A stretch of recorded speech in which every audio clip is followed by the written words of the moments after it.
Welcome back, everybody. This is Brothermutant here. Today we're finishing our Arcane Bloodline builds that are competitors for other bloodlines for the Eldritch Scion.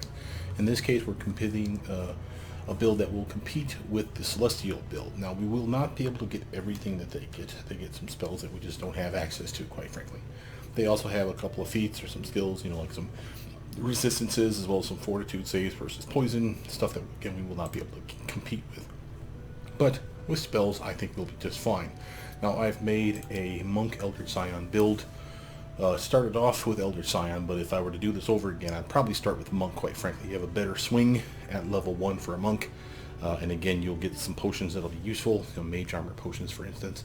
That'll carry you through the tutorial as well as the very next fight after that, allowing you to easily transition from 1 to 2 with your team. Now, of course, you can go from level 3 on up, I'd say solo with this build. And I'll demonstrate how you'll do so. First, let's talk about why we went Aasimar. If you recall from the Celestial build, they get wings for free at level 15. We won't get that. To get those back, I want them, we have to go Aasimar so that we can pick them up as a feat. That's kind of a shame because that means we lose a feat just to grab something like wings. Still worth it in my opinion. If you recall from their build, we went for a cherub build, which means we went halfling. So they had a high dex, high charisma. We'll have both of those. Their dex will be better than ours. Our intelligence is still pretty decent.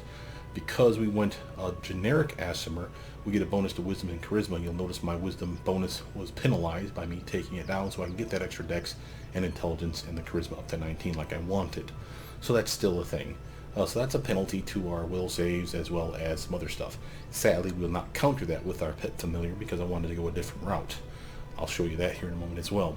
We do get celestial resistances, something that again helps us compared to them. They get resistances built into their bloodline, we do not. So this is a way for us to get some of that back. Again, we'll also get bonuses to things like persuasion, which we definitely appreciate, not only for diplomacy checks, but that's still useful for us. Perception checks as well, since you're the only person on the team, that's definitely a bonus. And it kind of counters the fact that we're getting a penalty to our perception with our wisdom going down a point. So that's a thing, as well as, of course, a Searing Light spell. Part of the reason for me going this particular route. Now, is this the only way you could have gone? There's an Aasimar build that's a Dex Charisma-based build, I think, in there that you could have grabbed. I wasn't a fan. I can't remember why. Probably the free spell. But it's a thing. I did like the Searing Light ability. And remember, this is divine damage. You get this based on your character level, not spell caster level like it says in the tooltip. They just cut and pasted from, I'm sure, what the spell does, and without re-updating it. But basically, your character level, remember, this is based on you being an Aasimar. So a level 1 character of whatever gets a 1d8 minimum, and then from there it just gets better and better. So by level 20, we will get the full 5d8, or 10d6 if we're fighting undead, or 5d6 if you're fighting constructs. So again, pretty cool, and it's kind of neat. Not amazing at the earliest levels, but again, a free attack at range is nice, and it has a decent range to it as well. So again, I did like this one. Again, you would have that even if you went Monk as your first level. Know that for our feats, we picked up Weapon Finesse for our one and only feat. Remember, we're not human, so we don't get 2. If you went Monk at level 1, like I suggest, you'd grab not only Weapon Finesse here, but the monks will get a feat for free. I would suggest Dodge, which will be the one that I grab at level 2. So let's actually get into it, shall we? We are taking, of course, Scaled Fist to Monk, so we can use our Charisma modifier for armor. We will be investing a point in Dex, a point in Intelligence, and 3 points into Charisma by the end of the build. Because you're going so low, things like Athletics, Mobility, and Trickery are staples for you, and so is Perception. You almost always have to increase Perception. I actually increase it, I think, every level, and Trickery will bring it up to a solid number. To give you the final numbers as far as how many points we're investing, from top to bottom it will be 5 for Athletics, 3 for Mobility, Trickery will get a full 11, Stealth will even get 1 just to unlock it because of that nice little bonus from being a monk. We'll put 7 points total in Arcana, nothing in World, Nature, or Religion, but if you want to, you can peel them off from something else just to unlock them. There's nothing wrong with that, it's just not amazing. And it is kind of diluting out some of your other skills. But you can't do those checks unless you have a point in them. So know that, since you are going so low, World, Nature, and Religion checks will not be your thing. From here, of course, like I said, Perception will go all the way to 20. Persuasion will get only 8, but we have plenty of bonuses besides, and Use Magic Device will get 6. And that's the total amount of skills that we'll invest in. So I'm going to fly through some of that parts very quickly, and not talk about it so I can edit that part out. From here, again, I did say you can grab dodge, and we will do so. Many people grab crane style early on, especially like level 1. They're like, oh, I definitely want it. Yeah, but you want dodge more, because you're not fighting defensively at level 1, or even 2 or 3 for that matter. The penalty to your swing, even with it being only a -2, is still pretty big and potent. And I can't imagine a lot of people would want that penalty. So I build into crane style. So I still do dodge, and then I'll do crane style a little bit later. From here, we are going to go Magus all the way. Point blank shot will be our first fighter type feat besides weapon finesse. Extremely useful for us, and again we're going for point blank master just like the other guy did. From here your staple spells will still be there, but again at level 3 if you want to solo, a nice crossbow goes a long way, so get yourself a masterwork heavy crossbow, grab expeditious retreat at level 3 and go to that one area, solo from 3 to 5. From here I grab my first attribute ability to increase will go towards intelligence. Why? Because I want to have all the skill points I can early on. Yes, you'll get them back ordered, so to speak, if you grab it later, but why? Better to have them now and to build into your build the proper way, in my opinion. But I'll buff up mobility again a little bit. We want to get it to 3 officially, remember, and again we do want to unlock knowledge arcana. From here, kind of on you, your charisma won't be the best, but a 22 is real close to a 24, so a +6 versus a +7. Arcane accuracy is a viable option, so is wand mastery, but I'm still not a fan unless I am at 24 for charisma. But I will take wand wielder. Remember, we're going to flurry of blows with our monk fists, our kama, asai, nunchaku, and that leaves a hand-free tantalizingly to use wand spells. So again, wand wielder is kind of a must for that type of a build. Now, yes, we can use a quarterstaff, and you can flurry of blow quarterstaff, which is nice, but remember, you are not a strength-based character, so your strength straight up sucks. Now, if you have the best gear or buffs to your strength, that's a different story. But the point is I probably wouldn't really use the staff component of this all that much. From here, I will grab Reduce Person, amazing armor, dex-based character, 2 increases to your armor, 2 increases to your swing, whether it's ranged or melee, doesn't matter because you're weapon finessing, and again, amazing spell. Remember, we're getting concentration bonuses, something that the other guy doesn't get. And just to point out, of course, the couple things we grabbed at level 1 that I forgot to mention, our familiar was the hair familiar. This is why I didn't go centipede. The centipede would give us some of those will bonuses back. I did grab the hair familiar because, again, if we get caught flat-footed, we get screwed out of quite a bit of our armor. So, a good way to make sure you don't get flat-footed is to have a high initiative roll. This is a good way to get your initiative up enough to literally not worry about it as much. It doesn't mean you're immune to flat-footedness, but it does help a long way from the very beginning of your build on. And I think all familiars give you a bonus to your perception, which you're just not seeing as we level the character up, but definitely worth having. Notice we also grabbed, we can get a class skill in any knowledge or lore, because we're the Arcane Bloodline, and if you would have went monk first, you would have realized that you had available lore religion, as well as knowledge world and knowledge arcana. So the only one that was missing was lore nature, so I picked the obvious one. We're not investing in it, so it doesn't matter. Notice I'm finally done with mobility, and I did that early on. That's so when we fight defensively, we can get that nice +1 bonus to our armor. Here's where we're grabbing precise shot. And again, you don't need this one. For those of you that want to do point blank master, this is not necessary. However, you are going to be, I'm assuming, if you're point blank master for rays, shooting in melee combat. That's the point. So if you're doing that, if you don't have this, you have a -4 penalty to your swing. Now, why would you want to do that to yourself? Now, maybe it doesn't matter to you that much. Maybe you have a more important feat to pick. Fine. But I still maintain this is definitely necessary. From here, level 2, things like blur, like I said, staple. Rigid touch, again, another staple. Keep going. Now you're probably out of that area where you fought Tartuccio's minion bastards. You probably had to take the team back with you to help clean house a little bit for like the big monster, the main boss fight, maybe even the wolves in the area, which is fine. Remember, you can't be solo all the time in Chapter 1, but you can do a pretty strong showing in there. Once you beat all those guys and clearing out all the loot in that area with your big strong party members, sell off, grab the best stuff for yourself. Of course, always have a bag of holding so you can carry more and more. And now you're officially soloing again for the rest of Chapter 1, which means you'll finish right around level 8, in my opinion, if you really kind of eke out every little piece of XP you can. That's going to be awesome for you. Because of that, we can kind of hold off on persuasion a little bit. give a little more love into trickery, maybe even give a little bit of love to athletics, because again, you're not very strong, and that's kind of a problem for you. From here, level 6, we're going to grab ourselves Crane Style now. So again, this will be where you can officially start fighting defensively, in my opinion. Again, -2 penalty to your swing because of this now, and again, that's okay, a little bonus to your armor as well. Definitely worth doing, and again, you're pretty damn tanky by this point with your spells as well. Level 2, grab yourself Scorching Ray. You're going to be a beam caster before too long. It's time to start getting those spells up for yourself. Going Magus. From here, level 7, we're going to grab ourselves Weapon Focus Ray. Boop. So now your ray spells have a +1 chance to hit as well, +2 if they're within point blank range, because that does work. From here, I'm going to grab Enduring Blade, amazing upgrade for our weapon. I'm going to go for here, we're going to grab ourselves, I could grab Mirror Image, but I'm not going to just yet. I'm going to grab something that's a little crowd control. We don't have blind fight in this build, and if you're running solo, that's going to be an issue. Light them up with Glitter Dust. Remember, it works whether they make their save or not, and no spell resistance, so it's a very useful spell. Just don't get caught in it yourself. You don't want to blind yourself, and you certainly don't want to give them an opportunity to hit you if you're going invisible. Going Magus.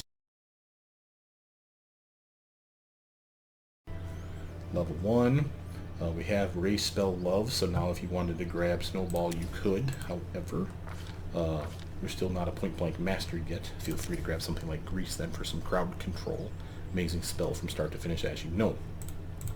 Level 3, grab myself Displacement, and of course Vampire Touch. And again, side note on these spells as I pick them, these are just staples for me. I know I want them.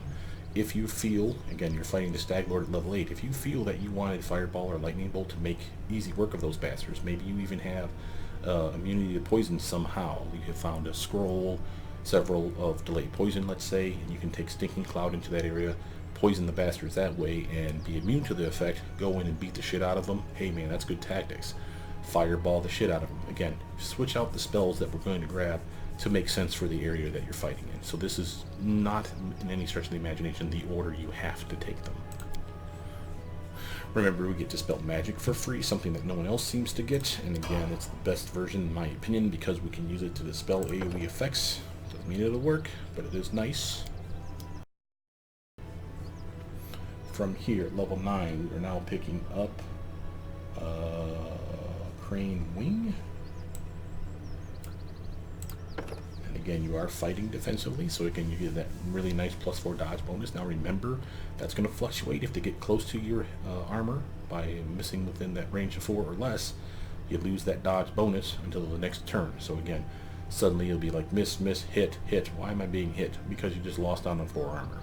This is why Crane Riposte is so nice, because while that doesn't give it back to you, it allows you to poke him in the face for daring to get so close to hitting you. And maybe you take them out. That's kind of nice. So again, we will use that. It'll come a little later in the build than normal, but still useful. But Crane Wing is extremely nice for that early armor.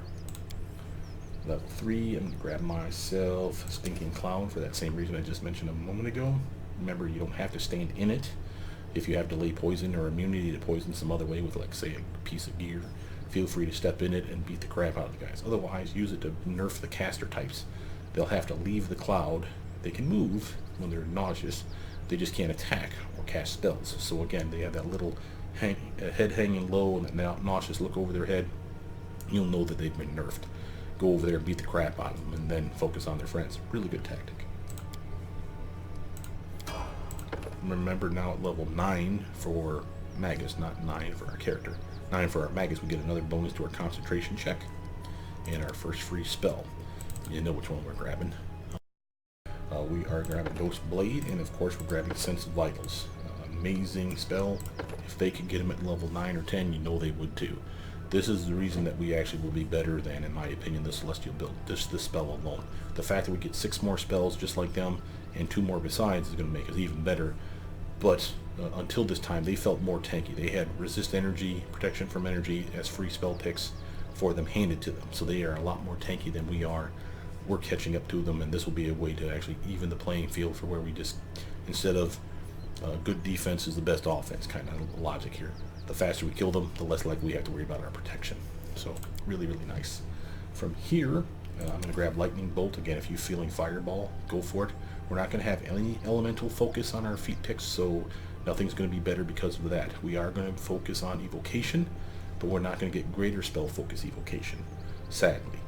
It's a tight build, but we will still have a plus $3 evocation spell, so either of these is a viable option. Both of them are viable options. If you want them, grab them. I'm not telling you not to, but I'll grab these three versus Fireball for any of those swapped out. Remember, we get Dimension Door for free. And at level 11, this is because we are a fighter officially now. This is where we get our weapon specialization and raise. Sadly, it does nothing for us except for giving us access to the next feat, which we'll pick up here at level 12, the bonus Magus feat for Point Blank Master Ray. If you hate, just like I do, the fact that you're not getting your extra 2 points of damage for your Ray spells, say something on the forums, complain to the devs, politely, of course, tell them Brothermutant sent you, and say, hey, I want my 2 points back. And we know, again, it can happen because Point Blank Shot does work. It gets a bonus to the swing and a bonus to the damage if they're within range for your Ray spells. So we know they can add it. They just haven't. They probably just haven't been told or reminded that it's broken. Say something, please. I do like having that bonus. And remember, you will have unlimited uses of your cantrips. So again, when you become a Point Blank Master for your rays, I like having my Acid Splash or my Ray of Frost on autopilot, so I can poof, fire off a beam. That 1d3 plus 1, thanks to Point Blank Shot at melee range, is nice. That's 2 to 4 damage. Wouldn't you like it to be 4 to 6? This would get it to be 4 to 6. I'm just saying. I would definitely feel better about it if I had my other 2 points back. Up to you, though. It does what we need, by and large. From here, up to you, but I think Mirror Image is a solid call. We need more tanking love, and that's the way to do it. For level 4 stuff, we're going to grab ourselves... We're going to grab ourselves, remember, Dimension Door is free. We're going to grab the Dragon's Breath, and instead of getting Stone Skin, which is a staple, I will get it, but I'm getting Greater Invis first, because again, we have Sense Vitals. Why not have the chance to set up Sense Vitals for some sneak attack love? Grab yourself Magus again. Now it's Charisma, and Charisma from this point forward. More spells a day, more Persuasion and Use Magic Device, that's always appreciated. From here, I'm going to grab Point Blank Master Ray. Now you should be able to fire with impunity. Because of that, let's grab ourselves a Ray spell. You have 2 choices, Ravenfieldment or Snowball. This one can do sneak attack damage, this one can nerf their strength. Either or, there's no wrong answer here, but I know me, I like the sneak attack damage. A very useful spell. Level 4, feel free to grab yourself Stone Skin now for that protection that you were missing. Go to Magus. From here, so we have our Point Blank Master stuff. So now it could be, will not be, but it could be Crane Riposte time. Why do I say it won't be? Because we are missing out on our wings. Remember those grease spell, web spell stuff that we've had? Now we're immune to them, and this is a nice bonus to your dodge as well for melee attacks. Now yes, Riposte is awesome. We'll just grab it on the next possible pick. But I still maintain that this is better earlier than later. And again, technically speaking, awesome because they get theirs at 15 for free way over here. We get ours 2 levels earlier, so it's kind of nice. From here, this is our free pick, and again, you're doing Ray attacks now. Why aren't you preaching attacking them for some sneak attack love? They're flat-footed, right? Easier to land, and again, if you have Sense Vitals on, sneak attack, sneak attack, sneak attack. 4, I'm going to grab myself Shout, and again, my love for this one is widely known. It's not that I don't want Control Fireball, we will get it. However, remember, Dragon's Breath covers our fire damage if we need it short term.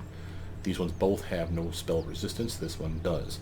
All 3 are evocations, so there's no real difference there, and I'm not focusing on, say, fire damage as an evoker. If I was, Controlled Fireball would probably make the cut, but we'll just push it back a little bit. Shout's awesome, though, for its crowd control ability.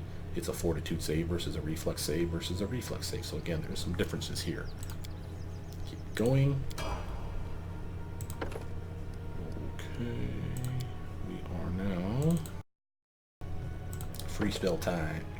Now this one, I'm just going to jump right to it to save on time, guys. There's plenty of good choices here. There's no wrong answer, but remember, you are an evoker, or will be before too long. That's going to be this here for sure. But Icy Prism is the only evocation paralysis spell in the game that I know that we have access to anyway, and that's amazing. So we can literally set up our own coup de grace now. That's really, really nice. Now it is a reflex save, so that's an issue. So not really great on the ninjas, but we have ways of killing those bastards anyway. So that's fine. Use it against those heavy-hitting tank types, and use it against those smarty-ass wizard types. Paralyze those bastards and go there and coup de grace. Why do I say that? Because again, even though you can coup de grace, remember it provokes attack of opportunity for all his friends that are still awake and around him. That's fine. We have enough armor to actually do that and not worry so much. So coup de grace, and make sure you use that cool trick where you empower your vampiric touch that you've maximized, then you coup de grace with that so that you really hit for like a lot of damage, guaranteed, and all that damage goes into your health pool. Really, really nice tactic for you. Here I'll grab haste for an extra attack round, more armor besides, better speed. I'll grab Cloud Kill for obvious reasons. It's a really easy way to achieve some fights. From here, you are going solo, so Elemental Body 2 is a must, in my opinion.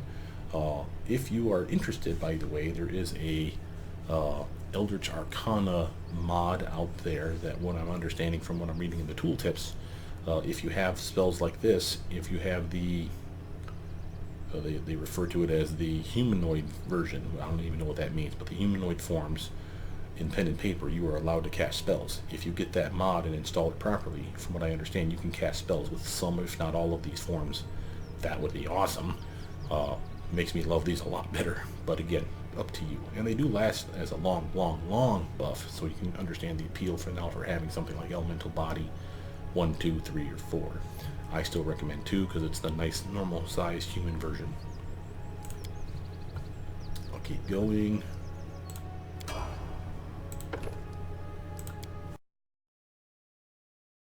For level 15, we're going to grab ourselves what we should have grabbed last time. Crane Riposte. This is the one that just allows you to fight now with a -1 penalty. That's awesome. And if they get really close to swinging at you with that one range where you're going to lose that 4 armor, you poke them in the face as an attack of opportunity for just daring to get so close to you, which is awesome. Level 2, now you may think Acid Arrow, and again, I'm not going to tell you not to grab it. I'm grabbing Web. You're going to be immune to the effects thanks to your wings, so feel free to grab that spell. Level 5, I'm going to grab myself Acidic Spray, does the most damage.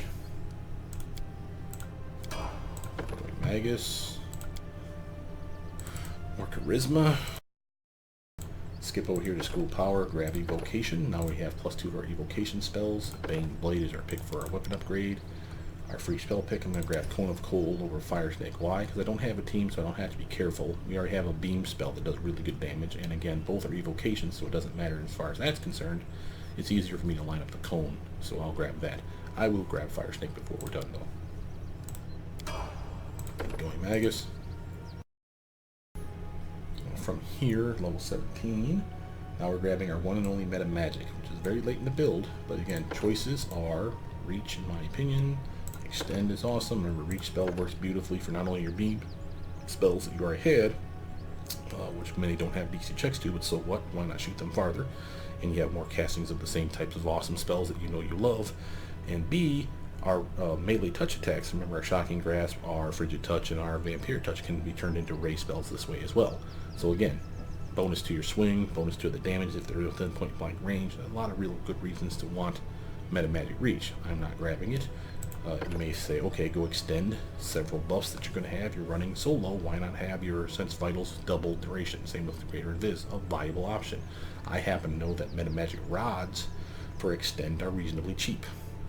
I'd rather just buy the rods, quite frankly. Yes, I'd like to have this, but it doesn't fit my build.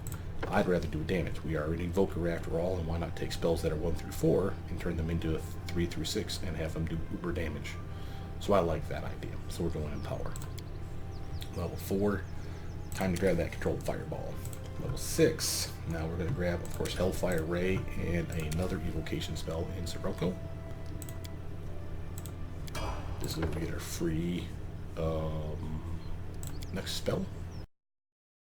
For here, level 18, we're picking up either Spell Focus Evocation, which is necessary but kind of overkill. I mean, we don't really need it, so this would be a feat that you could really lose and I wouldn't feel horrible about.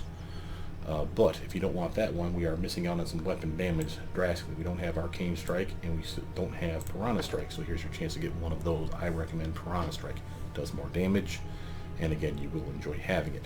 Now, it's late in the build, but it can be helped. There's plenty of reasons that we wanted all this other stuff. You're still buffing your weapon just fine. You're doing fine. Get yourself an agile weapon and you'll enjoy that you do damage, so I'm not worried about that. But this is a really, really nice upgrade now for our damage for when we have to use our weapon. From here, free spell pick time. And I'll just skip right to it. Again, we have access to level 1 through 6 spells now, so anything we want, the sky is the limit. But I know me, I want a bonus to all my skill checks by +4. I want a bonus to my swing by +4. I want to have extra hit points, and I want to have immunity to fear. Here's a good way of doing it. So again, and saves, I forget, bonus to your saves as well. Amazing spell, definitely want it. Level 3, grab yourself slow. If you don't want slow, feel free to grab fireball. But I think you're already fine with lightning bolt and controlled fireball, so up to you. But I do find slow to be extremely useful. Remember, level 6, we want to get ourselves transformation. Sorry, laundry's done. We want to get transformation for obvious reasons. Amazing spell.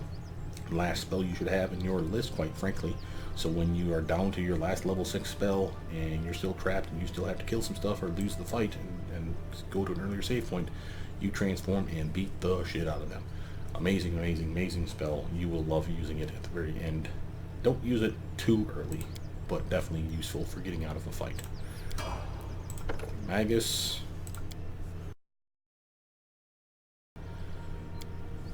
From here, our last feat pick. Again, I did say you wanted spell focus, evocation. No real reason other than have your evocation spells land a lot more often. And again, why not? We're kind of subpar in this build for DC checks. I do not consider this a DC check build because our charisma's 22, not 24.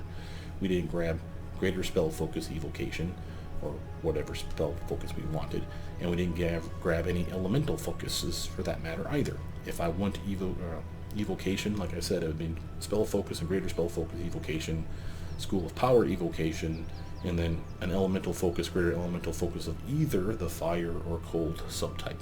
Up to you which. Probably fire is the best choice, but again, on you, there's plenty of ice spells as well. So again, that's how I would have made a DC check build, and I would have went through Magus, of course, to get that extra +2 here. We're not doing that. To do that, though, remember, you're probably not soloing the game with that build. You're just not there for the touch attack armor. For here, last pick, now is my chance to grab Maximize Magic. Again, grab what you feel. If you feel something strikes you, Dimension Strike, Arcane Accuracy, I would not grab Empowered Magic. Why? Because you already have Meta Magic Empowered. Now, that's not to say this isn't useful. Remember, when you cast something with this in your spell book, it's 2 levels higher. That means the level 5 and 6 spells you cannot empower. This would allow you to do so. So this is still a viable option.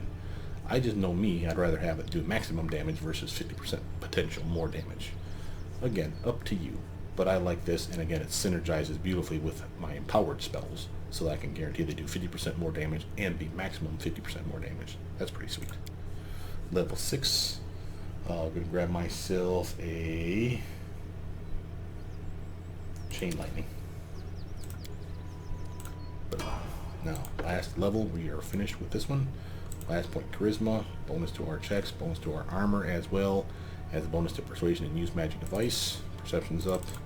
Use Magic Device is decent. Solid stats, not amazing, but we will have ways to buff them, so I'm not worried about that. Level 5, time to grab that Fire Snake. And then our free spells, I'm just going to list them out for you as I pick them. So here at level 2 is one called Resist Energy. You had no way of protecting yourself, really, except for your lame-ass Celestial resistances. So grab yourself some Resist Energy now. It's better than Protection from Energy, in my opinion. And of course, feel free to grab Protection from Energy wands, scrolls, and potions and such. But I'm just saying that having this on tap is extremely useful.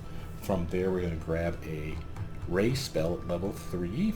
Battering Blast. Sadly, we're not getting all 4 balls because we're not 20th caster level. But we're still solid. And a 5d6 hit 3 times is pretty damn potent. The damage is guaranteed if you hit them. It has nothing to do with the reflex save. So that's extremely useful for us. And that gives us a Ray spell not only at our cantrip level, but one here at level 1, one at level 2, one at level 3. Oh wait, we're missing one at level 4. Well, let's go grab one, class. How about we grab Innervation? Oops. Go back and grab that one. There you go. Why Innervation? Well, it's a race spell for one, and I like to have one at every level if at all possible. It's an amazing spell, and it can be empowered. Note on that is any spell that we grab that's 1 through 4, see if it can be empowered. I'm not saying that's the reason to grab it, but if it is, that's a nice little bonus, because again, we have multiple castings in of these spells. We can multiple cast that one, multiple cast this one. This one, sadly, no, it's just a buff. And extend meta magic would work on this. Reach would work as well, because there's a range of touch. So again, there's a couple ways to get multiple castings of resist energy. We just did not pick them. And again, many of our race spells could have been reached to shoot farther, so that's a viable option too. I just know me, I like to do the empowered versions. From Innervation, another one we're going to grab at level 4 is Overwhelming Grief. This one will literally set them up for being sneak attack damage because they're flat-footed. Very nice. Now yes, it's an enchantment, we're not great at those, but when it lands, it's going to be sweet. And note, let me show it to you, the emotion, negative emotion, there is gear out there that can make you immune to emotion effects. I assume that that strictly means spells like this that have the spell descriptor emotion in it, that I'd be immune to the effects of this type of spell too. That's pretty awesome. Bone Shatter is another level 4 spell that we're going to grab, and again, another one we can empower. So we have a lot of empowerable spells now 1 through 4 that are going to be level 3 through 6. That's really good for us. And then of course we're going to skip all the way to level 6 and grab Tar Pool. Amazing spell. And again, yes, I know Obsidian Flow is just as good, and it's level 4, and I could empower it to make it a level 4 and a level 6 casting. However, I like Tar Pool because of the damage it does over time, and the reason I don't normally grab Tar Pool versus Obsidian Flow is because I don't have many spells, or have too many spells already at level 6 to pick from. Now that sounds like a weird complaint, but that means that I have to be picky and choosy because I don't get many castings of level 6 spells in a day. But I have plenty of level 4, so I could have Obsidian Flow. Well, now I have a lot of level 4. You see that? We've kind of like backlogged on these things. Because of that, I'm like, well, you know what? Maybe it's time just to grab the best level 6 spell. In this case, that's Tar Pool for me. Now, if you don't feel that one, this is our last level. Grab Acid Fog. You have the immunity to it now that you have resist energy, so you can step inside that thing and benefit from it greatly. There's nothing wrong with that. I'm just not going to do it. You've seen it before. It's an amazing spell, but I do like Tar Pool. And while we're not immune to the tar effect, remember our wings don't protect us from this. They would protect us from the Obsidian Flow difficult terrain though. So again, there is reasons to want Obsidian Flow. Feel free to switch them up if you feel you must, but I'm okay with Tar Pool. Alright, now let's talk to this guy. Dump these things. Another reason I suggested you go Monk at level 1 because they give you like 5 potions for free. Because you're fighting with your fist right off the bat, and that's fine. Just as a quick side note, note that he has, and so does the dragon, have a couple really nice pieces of gear here. This is almost what we're looking for. The headband of mental perfection +6, +6 to intelligence, wisdom, and charisma. Now the hat that looks like a big wizard hat, a typical, stereotypical wizard hat, is the +8 version. But again, until you find it, this is close enough. The dragon has the belt of physical perfection, and that's the +6 version again, not the +8 version, which would be better, but close enough. And again, that can buff your strength, your dex, and your con all at the same time. This will buff your skills as far as the intelligence skills, your knowledge, ones you've unlocked. So in this case, knowledge arcana. The wisdom buff is only going to help you with things like willpower. That sounds good. And also your perception checks, which we'll definitely appreciate. The charisma bonus will increase our armor, our spells per day, our skills for persuasion, and for use magic device. So again, you want this headband, and if you don't have this, you want the better version, the +8 one. Just saying. So they got really good stuff here. There's gear out there that's going to buff your other skills, like this one that does concentration check bonus, as well as knowledge arcana. This is a nice necklace for buffing your persuasion checks. And again, on this note, not only will you have many of these in your sack, your bag of holdings that you're going to have multiple bags of as a solo character, remember that before you go into a specific area, like say your kingdom, sometimes you get mugged with complainers and whiners that need you to do a persuasion check immediately. Well, if you haven't buffed up, you're screwed, right? You're at the whatever the mercy of your persuasion check is. So before you get in there, I highly recommend that you have this in your kitty, slap that shit on, and then go to town. See what I'm saying? You just gave yourself a nice +5 buff to that skill check that might be really, really crucial for making your kingdom awesome or giving you some cheap XP. Just saying, there's reasons to want gear like this.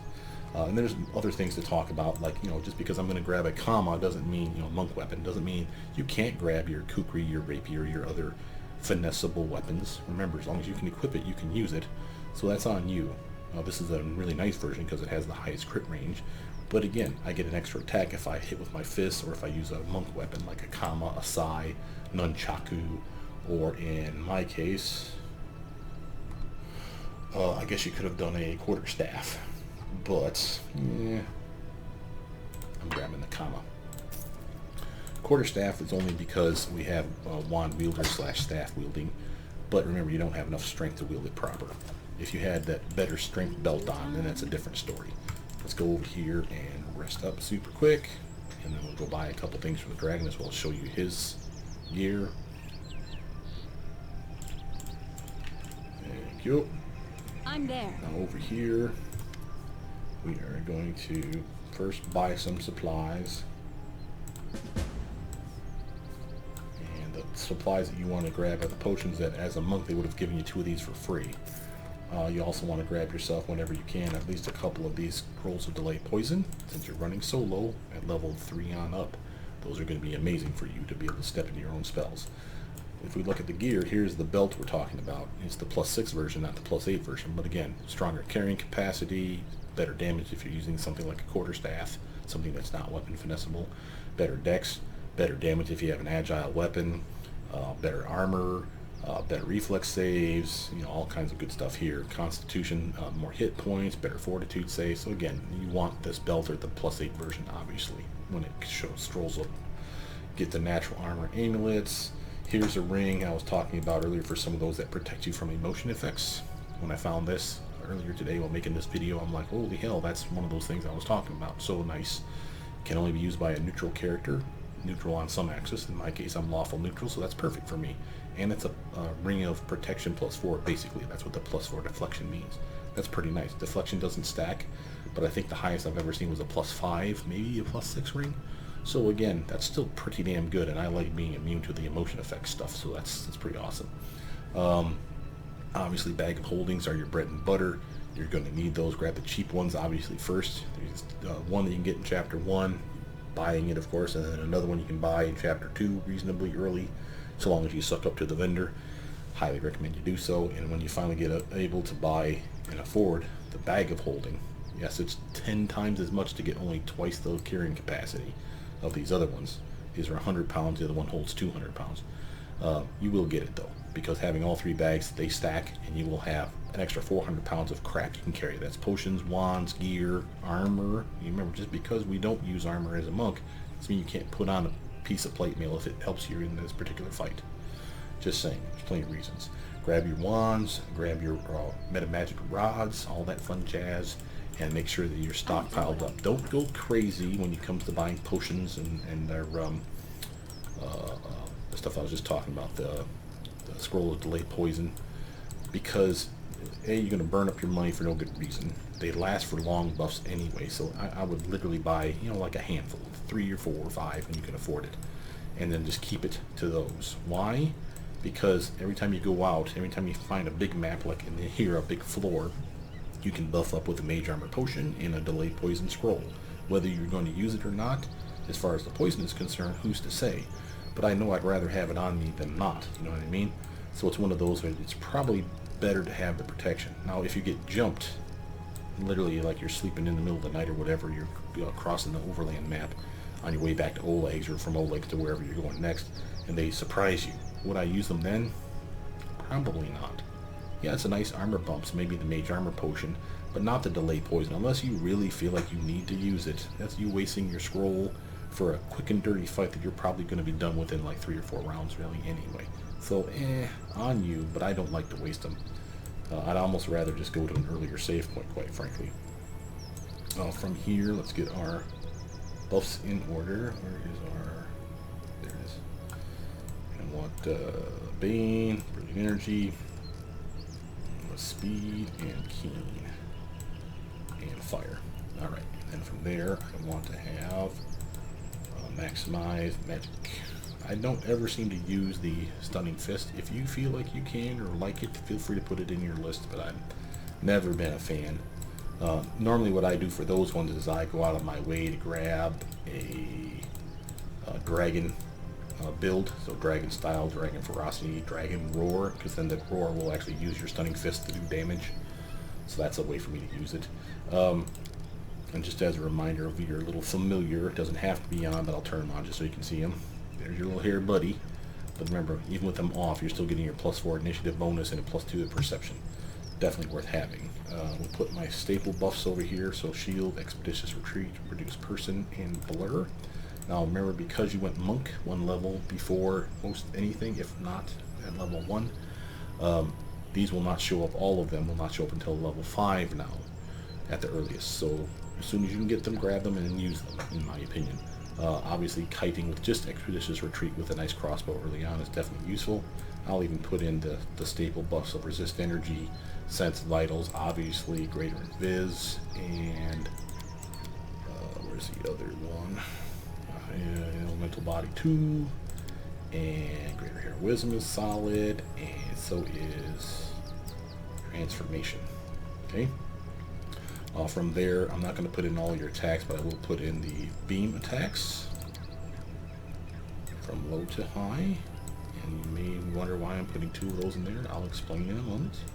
Here's your innervation, and you're missing one at level 5, hence the dead zone one. I'm going to copy something over into it for a second, but here's Hellfire Ray. And then from there, don't forget, I like to have my teleport spell in the corner. And I like to have my control effects. Let's slap up some control effects like grease. Let's slap in web and glitter dust. And let's slap in stinking cloud. Slow spell. And I'll put in shout. I consider crowd control because it's an AoE stun. Overwhelming grief, on the other hand, is an amazing spell to set them up for that sneak attack flat-footed damage. I'll put Icy Prison over here because obvious, nice way to lock up a target. I'll put Sirocco over here and Tarpo, because again, those are crowd control spells. Now, why do I have that dead one here? Well, we haven't done our spell book yet, and I will actually make you watch me do the Meta Magic spell book. Why?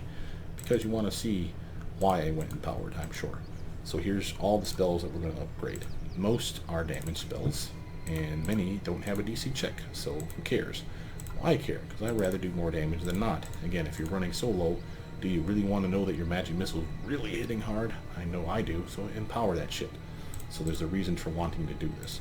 There are other spells that aren't going to do damage, Stinking Cloud being a fine example, Mirror Image being another example at this level too, but you still want to have multiple castings of that spell, don't you? And that's a reason enough for wanting to have them all put in your Meta Magic book.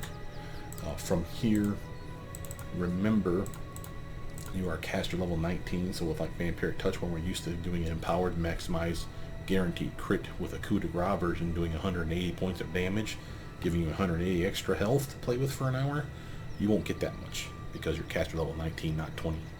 Just be aware of that. So the game isn't glitching, you're just not paying attention. I've done it before too, I'm not picking on you guys, I'm just saying it's just something to consider. Same with spells like Chain Lightning. You're not doing 20 d6, you're doing 19 d6 of damage. So be aware of that. And remember, there are spells that, while we'll buff the damage when it's empowered, a bonus to the DC check as well when it's empowered. That's nice. Some don't require them to make the save to lower the damage. The damage is always there. So remember that there are good reasons for these versions of spells. And Dragon's Breath, I can't say enough great things about, but we'll talk about that when the build is complete. Shout is fun, but still nothing stellar to write home about when it's empowered, but still, it's there. Control Fireball's decent, but you probably have better options, quite frankly. Innervation, on the other hand, it's really nice when you maximize and empower that shit. That's 6 negative energy levels to a target. So long as he's susceptible, you're putting a whooping on somebody with a beam, and those stack so you can hit them beam, beam, beam, and really screw a target over to the point where you can straight up just kill them from having negative energy levels. Now, this is the done book. Notice that 1 and 2 are nothing really amazing. You know, again, we haven't buffed anything here. We had plenty of level 2 spells to pick from, though, and you'll notice that many of these are going to be your buffs. Notice that also we have some raise spells at every level, and now we have a raise spell now at this level in the form of Battering Blast the upgraded version. Remember when I said, why did I put the battered glass there twice? Because I knew I was going to get the upgraded version and slap it over here to remind me. So now you have a ray spell at 1, 2, 3, 4, 5, and 6. And yes, I know I have Innervation as the empowered version. I have an empowered version of Scorching Ray, which will be at a level 4 casting. This is just enough to remind me that I have ray spells everywhere. That's why I do that. Remember, you're always going to leave your wings on. You'll turn your halo on and always leave it on. That's a bonus to your saves against blindness effects, like a +2. And again, it is a light effect, so you don't need to put a light spell on your character. I will buff up in most cases with the bottom 4 spells here. And again, I always seem to put the Beast Person on last. Why? Because it's that full round to cast it, and I don't want to interrupt it, because I get impatient, and I'll be like clicking happy and grab Blur before it needs to be cast, and then I'll interrupt the spell, burn the use of the spell, and get no benefit from casting the spell. So you don't want to do that shit. So typical tactics, just like always, get into a room when you're not stealth or anything like that, pull them to a corner, or you can AoE the shit out of them, or remember you have wings on, so you're immune to your respell, so you can cast it and be standing in it. So that you're basically just going through and using the shit out of these guys. Now remember, when they're prone like that, their armor goes down. Like this, -4. So, for melee attacks, if it was a ray spell, they would have a +4 to their armor. Not that big of a deal because it's already a ray spell. But again, it is important to note the difference. From there, let's check and make sure I don't have another door. Don't forget to have Sense Vitals on yourself. Let's actually show you, of course, your level 1 ability of Searing Light. Obviously, it's the souped up version right now. A test of my abilities. It's a pretty damn pimp-ass spell, in my opinion. So having it for free is still worth having. It's a ray spell, nothing special about that. The damage is pretty solid. And again, because there's a to-hit check, it can get sneak attack 11. It is divine damage, which is something we don't normally get, so I'm pretty happy about that. And notice that we're swinging with a pretty solid swing. Weapon focus rays kicking in, point blank shots kicking in, your teeny tiny, so that's kicking in. A bonus to your dexterity because your teeny tinies, you get the idea. You have really, really good attack bonus, really, really good armor on this build. You don't have, sadly, a lot of weapon damage on that. Make sure you get yourself an agile weapon, something that's a light weapon that you can swing. There's one guaranteed in Chapter 1 for sure. It's a light pick, if I remember correctly. And while it's not the best weapon you can wield, at least it'll take that +5 dex bonus that you have and add that to your damage. Remember to have Tartuccio's Ring of Protection. That's what he gives you. So that is a deflection ring, +1 bonus. No one else can use it but you. You might as well keep it. Damn near cost you the team, so you might as well have it on. When you find a Ring of Protection +2 or something better, dump that shit, sell it off because no one else can wear it.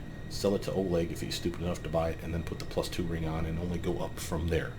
Those are really nice buffs. Notice that you have deflection here, deflection +1, deflection +1, and deflection +1, so it covers all of them. So if you get a deflection +4, +5, you're getting armor across all 3. Definitely beneficial. Remember, I didn't use it yet, but here's our mage armor. Bonus for armor class, as well as flat-footed, not touch, but so what? If we get flat-footed, I'd rather have a 27 than a 25. So again, we're doing pretty good for ourselves. Obviously, we'll use wands because we're a wand wielder. This one's the Disrupt Undead, so I don't care. I'll just sell it. Every time I enter a big area, I like to have at least a delay poison on me. So again, if I need to use spells like Stinking Cloud or Cloud Kill, that I'm immune to the effects of my own spells, I can hide in them, so to speak, and just really wreak some havoc. So again, a typical go into an area, find the bad guy you can't stand, make him kick his guts out. This will be quick. Have the other guys follow you into the cloud. Notice as soon as he's been affected by it, and he's got that little glowy thing around his head, This will he's hurt. nauseous. He cannot attack. He can defend himself, but he cannot attack. He cannot cast spells. And even if he fails that check and then leaves the cloud, it lasts for 2 rounds minimum. That's why you can empower that spell, because there's a die roll. It's like 1d4 +1 or something like that for how many rounds it affects them. That's awesome. That means we can empower it to make it a minimum of 3 rounds. So if they fail their check, 3 rounds later, after they leave the cloud, so 18 seconds later, I have to take my time to come over there and beat his ass. Really, really useful. Of course, remember, if they can't see you, they are flat-footed. When you start the fight, it's a good way to make sure that it's easier to hit. Flat-footed, if I had Sense Vitals on but didn't want to waste a spell slot, say for greater invisibility, I could have caught him flat-footed and done sneak attack damage there. I'm just saying, anything that makes them flat-footed will do that. So that's an easy way to do that. If you just want to nerf someone directly in innovation, remember every negative level is a negative to their saving throws. So even if he had survived that, he'd be at a -3 to his next saves for hours. And I could literally just beam him with all kinds of goodies. So that's nice. And again, those stacks, if one doesn't kill him, beam him again, beam him again, beam him again. You can just spam that shit running away and kill out main bosses that way. Well, not many are immune to that shit, but it's not the point. The ones that aren't, you'll definitely love having that spell.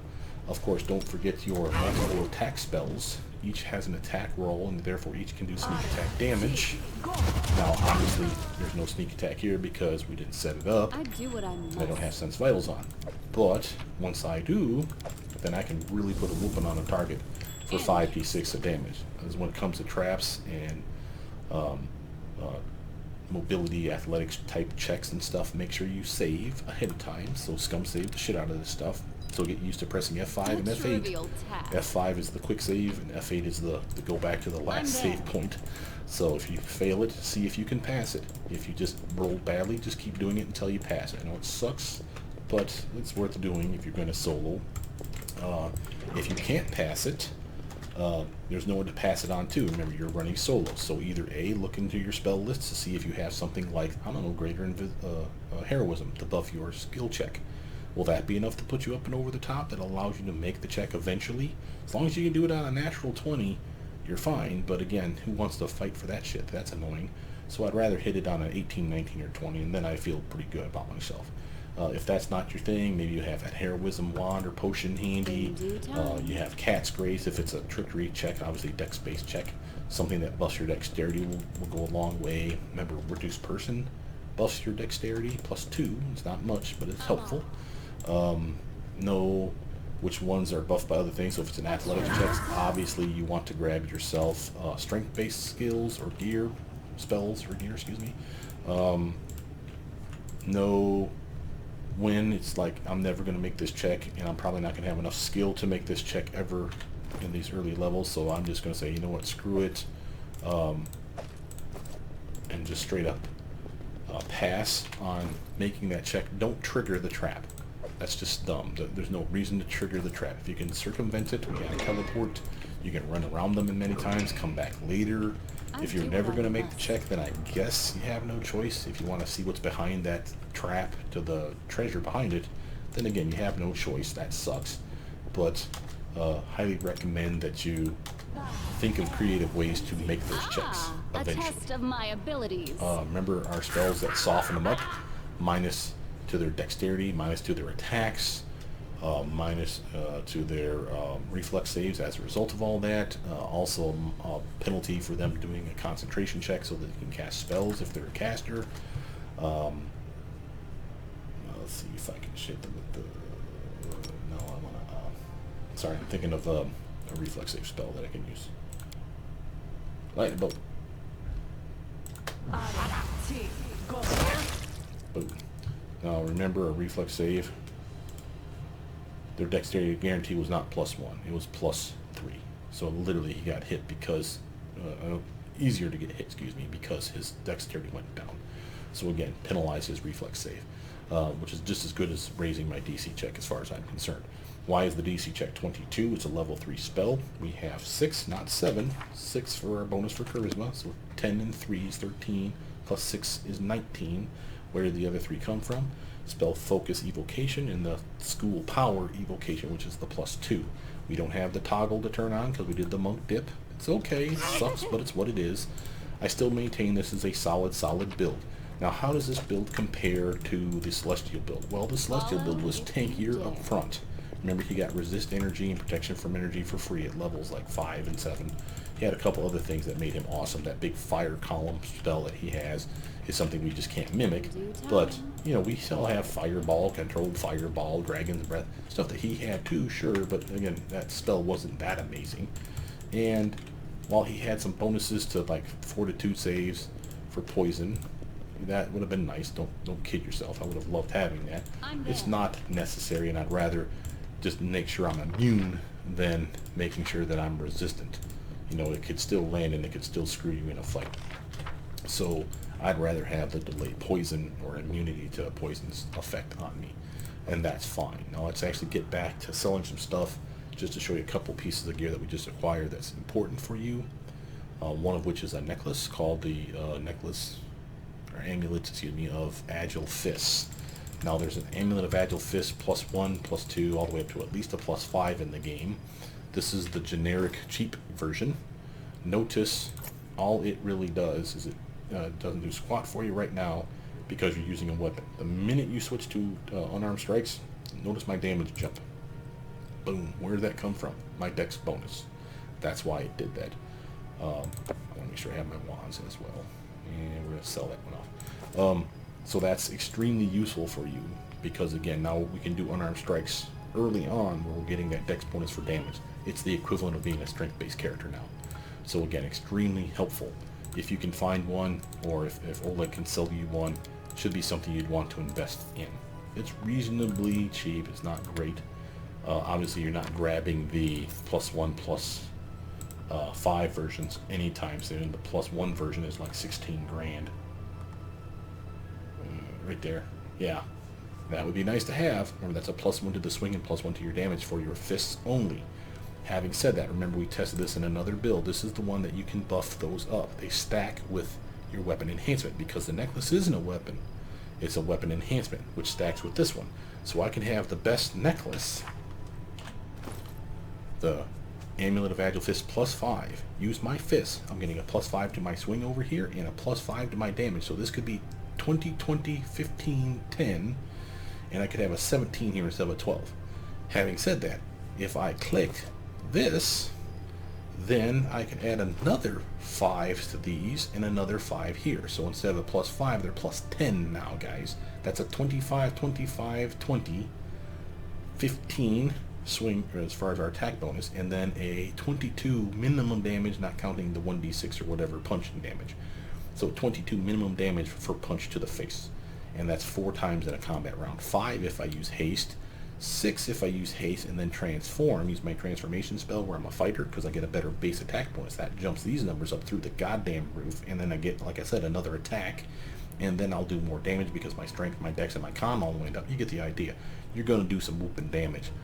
Doesn't look like it, I know, and it's part of that is because we didn't get things like Arcane Strike, and we get Piranha Strike late, and again, we don't have weapon finessing, the fencing grace / slashing grace kind of stuff.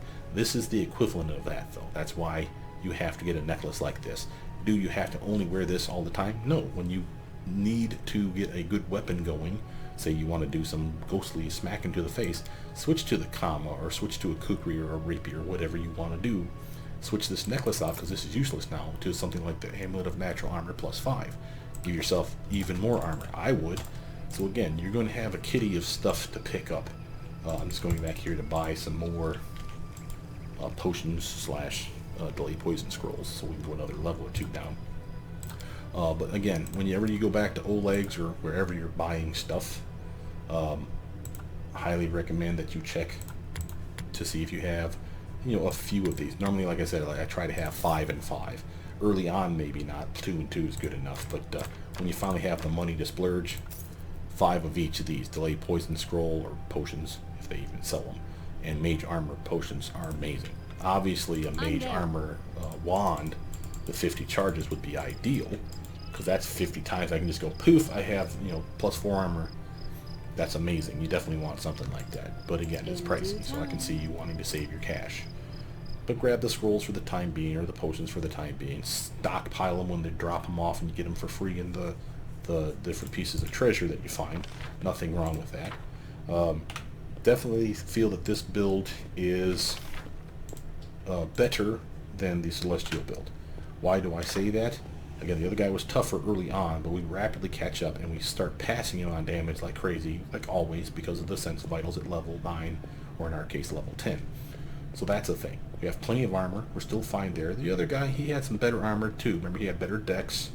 The cherub build now had better dex, and they were a teeny tiny halfling person, so they had better armor because they're small size already. Then they get an even bigger bonus when they do reduce person. So their +1 size bonus turns into a +2 size bonus because they're a super teeny tiny person. So there's that. But we have reduced person too to catch up with that a little bit.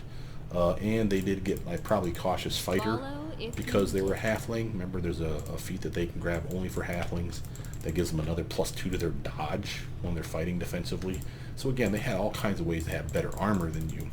You're still fine. I mean, you don't have to get super crazy on your armor. It's nice that you have it. You don't have to go nuts on it, and you will be fine. There's something here. And remember, don't just run past stuff if you can make the check. Don't get frustrated about the fact you can't make the check. Just run through it and hurt yourself. You know, we have ways through this shit. Teleport over. You know, if you need to get to the other side and you don't want to trigger the trap, come back later and get the XP. It's always a viable option. Find a way around it. Go a different route. That was easy. If there's no other choice, then yeah, trigger the trap. But make sure you're protected. I would have had at least my spells on to make sure that I'm protected from a magic missile trap, for instance, or something that I could effectively dodge, like a snowball trap where they're shooting at me. Other than that, let's just show you some stuff with some sense vital loves. Now remember, we don't have extended magic or extended meta magic, but invest in those meta magic rods so you can buff spells like this or greater invis or both, obviously. Same with displacement. I'm going to give myself some greater heroism so I have a better chance to hit. And now we go into the area. Remember, let me show it to you here. Remember, because you're a teeny tiny person, you get a bonus to your stealth. Remember, you get a bonus to your stealth because, well, all your skills because of greater heroism. So again, we had a pretty good stealth now, quite frankly, for someone who hasn't invested in it at all. I mean, we put like a point in there. And again, if I cast greater invis on me, or vanish, or invisibility, it goes up another 20 points. So we're doing pretty good on stealth. We're not remotely hurting. So it may look like a weird build. You're doing fine. Also remember, when you shoot somebody from, not stealth, but from the start of the fight, before the fight starts, when you sneak into an area like this, they are flat-footed. So we can literally just say, thank you, man, sneak attack, sneak attack, sneak attack. Beautiful, beautiful damage. I mean, just amazingly disgusting damage there. This will be quick. Remember, if you want to set someone up for sneak attack, that's like a big, mean, nasty boss fight. Hit him with this overwhelming grief. You should run. Now, if he's been affected by it, he should be sneak attackable. We can just do a simple snowball spell to check. Yep, sneak attack. And again, you'll see it when you do your check. He was flat-footed. Notice he's also a -2 to his armor besides. So not only is he penalized by being flat-footed, we completely screwed his armor with another 2-point penalty thanks to that spell. So it's a nice spell. It's not amazing. It's not going to be the end of all time if you forget to grab that spell or decide you just don't want that spell. But I like it. It sets some stuff up. Remember, I would not do that. I mean, obviously we're kind of showing off right now. I would not use that spell for some fodder like this doofus. And I already forgot to cast my damn buffs on myself. So drink that potion and use that delay poison. But why do I say that? He's fodder. He's clearly going to die from the first hit. I could have love tapped the guy. He probably would have died. So again, kind of silly to waste 2 spells like Overwhelming Grief and even Snowball on him. That was just crazy. Just go over there and beat him to death. But if it was a tough-ass troll fight or something where the dude's a clear and obvious, fortitude fighter type, hit him with this because it's a will save. He'll probably going to fail it because he's an idiot. And then for the entire fight, you're sneak attack, sneak attack, sneak attack with your weapon. Remember, you have multiple attacks. You got flurry of blows, baby. You got 4 attacks for somebody that has flat-footed always until he makes that check, and a -2 to his armor besides. You're reaming this dude like crazy with your sneak attack damage, so you're doing fine. Remember, I'm trying to think of another There you go. Icy Prison, a paralysis spell. Obviously, hold monster, hold person, constricting coils, chains of light are viable options too. But remember, this was an evocation, something we have +3 bonus to our DC check. So if we literally want to set someone else up again for some sneak attack, here you go. He's helpless. He's definitely sneak attack material. Strike. Now he's probably going to die, of course, by that first spike of this damage. Oh, yeah, you get him first. Yay me. But again, you see sneak attack. And again, he would have been coup de grace material as well. So I could have set him up for that. But he would have died way before I had a chance to get that off. So again, there's ways for us to set people up for some serious damage. Oh, I forgot to check the room. Yeah, see, look at that. Getting slacking in my skills. Any wands on these guys? Oh my god, there's wands all over the place. They really wanted you to have wands. Other stuff. Remember to use your glitter dust to blind them. Another one that can catch them, I believe, flat-footed, because if they're blind, they don't know when you're attacking. Let's actually test that theory. First, do I have Sense Vital still on? Barely. Stealth, and hit him with...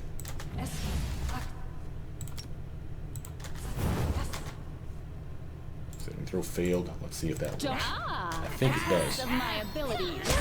Yeah, buddy! So blinded targets can be snuck attacked, unless of course they have things like blind fight, I'm sure. But again, another way we can set them up reasonably easy.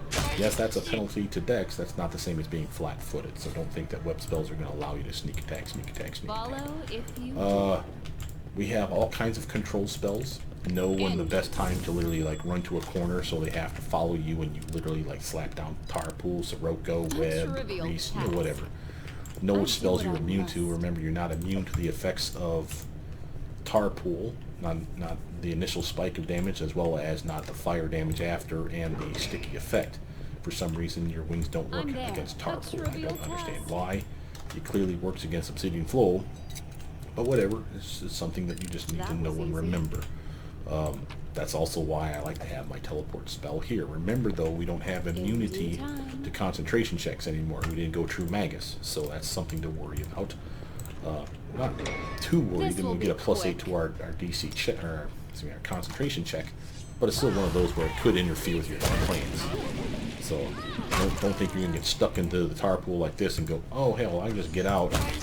Instead of taking the damage, I'll just teleport. Well, there's no guarantee that teleport will work. Remember, you do have to do a concentration check. Did I fail? There we go. See, they made a concentration check. We made it, but we didn't guarantee that we would make it. You see what I'm saying? So again, kind of an issue. So just be careful. Now, of course, once you get out of the tar, you're stuck for one round of cleaning the tar off. Another reason I like tar pool. So again, we have all kinds of ways of crowd controlling, setting up the fight in the way we want. Decent armor besides. I'm just going to run downstairs to... Oh, well, actually, let's show off our Dispel Magic.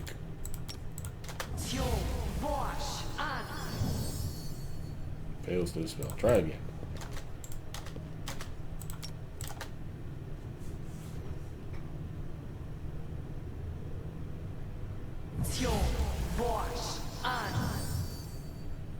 Thank you. I do what I must. So, I'll take that. Remember when you can hide in your clouds? Prayer and burning air. Look at us. We're racking up all kinds of kick-ass gear. Remember when you can hide in your clouds of stinking cloud slash cloud kill. We didn't take acid fog, but I did take chain lightning, so feel free to drop chain lightning and grab acid fog. Remember, you have resist energy, so you have the ability to be resistant to the acid if you so choose. And you get some decent armor for being inside there against ranged attackers. That's a +8 to your armor class. So again, didn't pick it, but feel free to. There's plenty of options here. Just as a last note before I leave you guys, make sure there's not something else I want to talk about. Remember, multiple casts of mirror image. Doesn't matter that it's empowered. I mean, it's nice because it guarantees that you're more likely to get that full 8 images maximum. Remember, it's 8 images and you. So a 3x3 square of people, you're in the center, and then 8 images surround the center. They don't know that, but the point is that's what mirror image does. So again, more likely to get the 8, but once you level up high enough, you're always going to get the 8 even with this version. But that doesn't mean that you'll run out of level 2 spells and still want to have mirror image. Remember, you can cast it from here. Remember, Oh, what else? What else? What else? The extra attack you get from haste. Remember, you pre-buff up on those spells. Also, just as a side note, or in the same note, when we're talking about your, where is it? Elemental body 2. Remember, you can't cast spells in this form unless, of course, you have that mod we talked about earlier. So if you're just using the generic version like me, you can't cast spells in this. So pre-buff up. Haste spell is a fine example because, again, you only get one attack with Elemental Body 2, which sucks ass, especially when you're used to having 4 or 5. So cast haste on yourself, then turn into Elemental Body 2. At least you'll get 2 attacks. You'll get a little more armor and be a little more zippy besides. Plenty of reason to want it. So pre-buff up, know when that's helpful. What else? What else? What else? Remember to pack, of course, your Diamond Dust for your Stone Skin. You need to have that to cast the spell. Remember when you have spells... Oops, that one didn't get upgraded. Did I put it in over here? I need to remake it.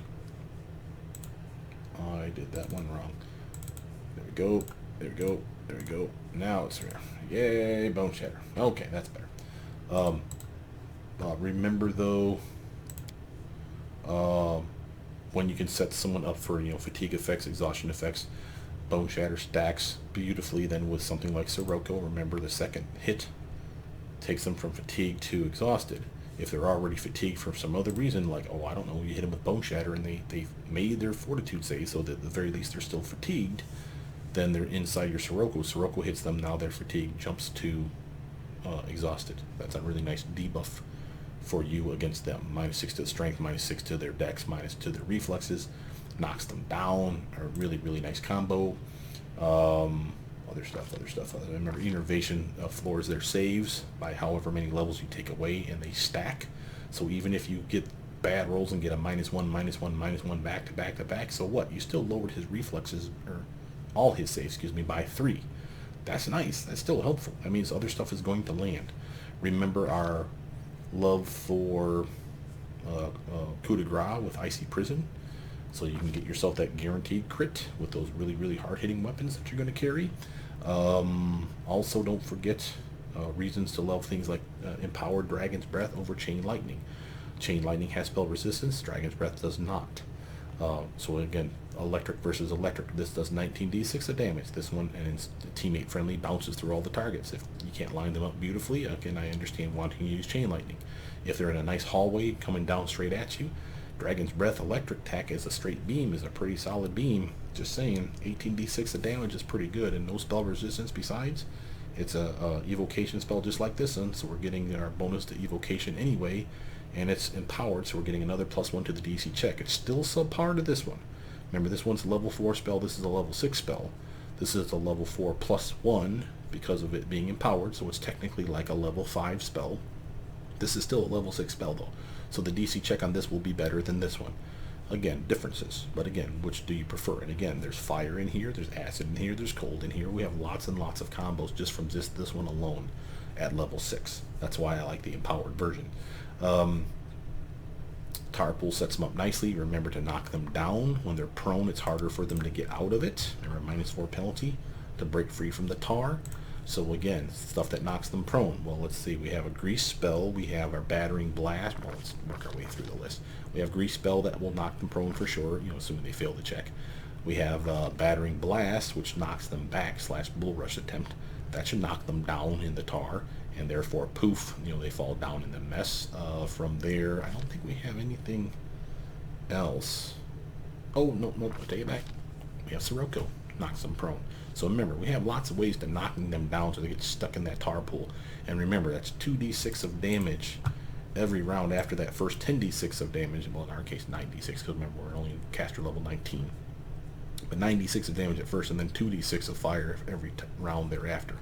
For many, many rounds. You can trap them in there and just constantly hurt the little bastards, which is super fun. So we get really, really nice ways to work your character. You fire them with some chain lightning. Remember, they're technically grappled or entangled, I believe, in this effect. Yeah, they become entangled. Here you go. So again, entangled is the same as your web spell. -4 to dex, -2 to their attacks, -4 to their attacks if it's ranged attacks, -2 to the reflex saves, which means they're susceptible to things like your fireball spells, your dragon breath spells, your chain lightning spells. You get the idea. You just start beaming the bastards and just waste them. So I really like this build, guys. I think you'll like it too. It's not my favorite build. I do like it, but trying to play catch up with the other guy is not silly. It's what I said I do. It's just one of those where this isn't how I make my character. This is the last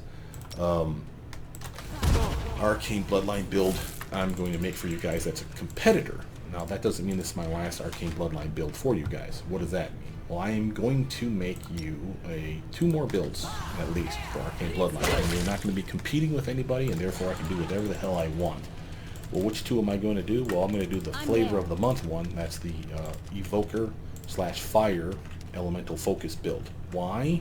Because why wouldn't you want to have something that has the best possible DC check on an Arcane Bloodline build? That's the whole reason you went Arcane Bloodline in most cases, to have uber DC checks. And I will show you how we do that on that build. Then from there, I'm going to do a straight pure illusionist build. That doesn't mean we're not going to take spells that aren't illusion, obviously, but we'll take a bunch of really good illusion spells as our free spell picks as we level up too. And we'll go gnome on that build, show you the highest DC checks I can give you just innately from a level 20 build, and how we can increase it from there so you can capitalize on your illusion spells and have some serious fun. I may even go one step further and do a third build, and the reason I say that... Ooh, did I just trap myself in the door?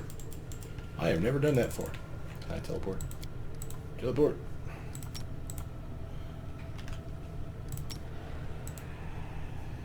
Get out of here!